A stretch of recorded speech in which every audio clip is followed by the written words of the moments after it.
Alright, let's dive into something that's about to shake up the cultural landscape. Gibney's new documentary on Elon Musk premiering at TIFF. But here's the thing, this isn't just another doc.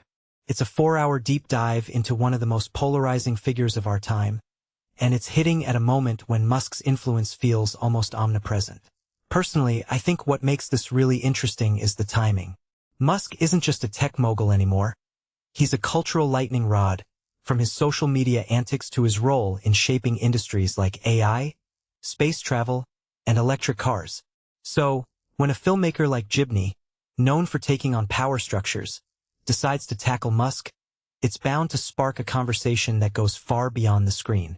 What many people don't realize is that Musk has already labeled this film a hit piece, which, honestly, feels like a classic Musk move. But here's where it gets fascinating. Gibney's response was just as sharp. How would you know? That exchange alone sets the stage for a clash of narratives.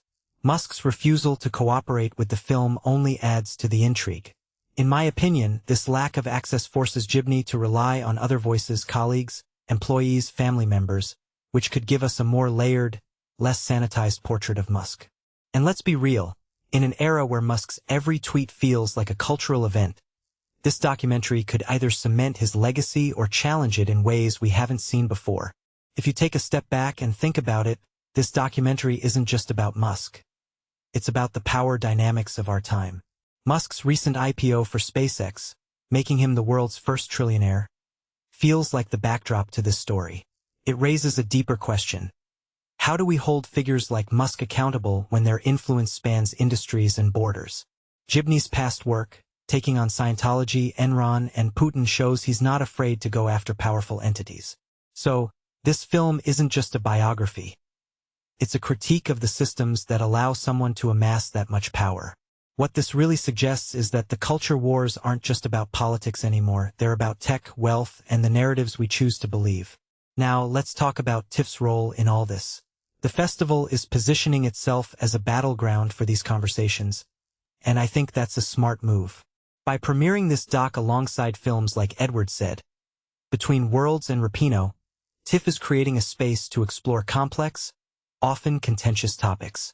A detail I find fascinating is how these documentaries are interconnected.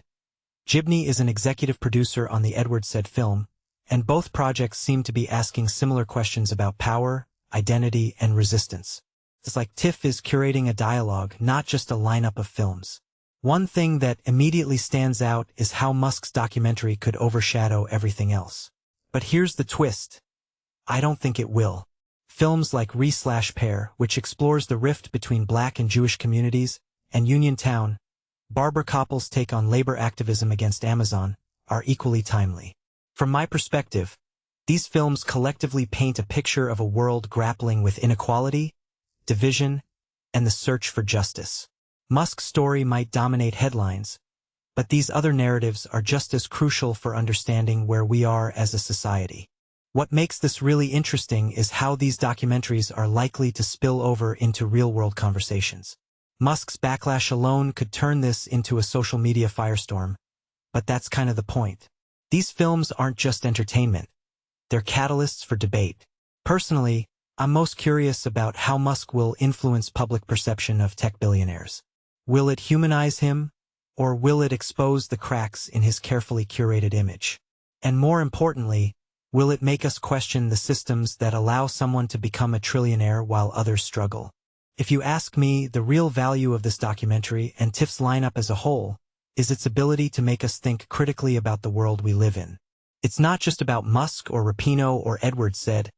It's about the bigger questions these stories force us to confront. What does it mean to have power? How do we use it? And who gets left behind in the process? These are the questions that will linger long after the credits roll. So, here's my closing thought. This isn't just a film festival. It's a cultural moment. Whether you love Musk or hate him, whether you're a fan of Rapino or not, these documentaries are going to challenge you. And in a world where it's easier than ever to stick to our echo chambers, that's exactly what we need. So, what do you think? Is this the start of a new chapter in how we talk about power and influence, or just another blip in the culture wars? Let me know in the comments. I'm all ears.